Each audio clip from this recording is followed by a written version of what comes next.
In the same week that Donald Trump gave a speech in front of Jewish Americans and told them that they would never back a wealth tax, he said, obviously, you're not going to vote for Pocahontas. You'd have to vote for me because you people are never going to vote for a wealth tax. So in other words, telling Jews, like, I know how you guys are. All you care about is money, right? In the same week that happened, he just signed an executive order which is allegedly to crack down on anti-Semitism. But here's what it's really about. New York Times says, President Trump will sign an executive order defining Judaism as a nationality, not just a religion, thus bolstering the education department's efforts to stamp out boycott Israel movements on college campuses. So he's signing an executive order to say Judaism isn't just a religion. Judaism is, because you could disagree with a religion. That's perfectly reasonable. That's fine. No problem with that at all. So he's saying, no. We're going to officially define it as a nationality. So now if you speak out against Judaism, you're speaking out against an entire nationality. Well, that's like the definition of bigotry. That's the definition of racism. You can't speak out against a nationality. You can't speak out against an ethnicity. Imagine somebody casually giving, I'm against, let me tell you why I'm against black people. People will be like, that's the definition of racism. They're trying to do the same thing with Judaism. And also, what's the trick they do? They conflate Israel with being Jewish. So if you criticize Israel, they say, you're criticizing being Jewish. You're criticizing Judaism. And now that's not just a religion, that's an ethnicity. So now that you're bigoted. And it's now, we're trying to like codify that in law, that if you speak out against what Israel's doing, you speak out against the treatment of Palestinians, you speak out against the ever-expanding illegal settlements, you speak out against the brutality of the Netanyahu government, which has done bombings in Gaza where they killed 80% civilians, according to the UN. They call it cutting the grass. You speak out against the permanent blockade, which is, putting Gaza on the brink and starving them. You speak out against that now, well, that's just because you're a bigot.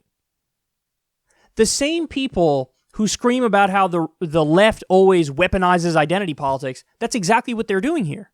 This is the right weaponizing identity politics. And they're going to use false cries of bigotry against the left here.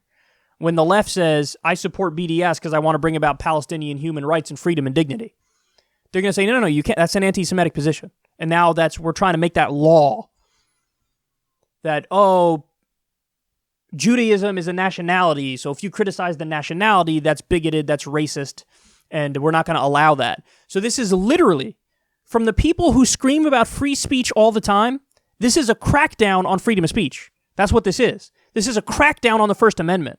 This is a crackdown on organizing on college campuses to fight for justice for Palestinians. That's exactly what this is. So everything that the right accuses the left of, that's what the right is doing here.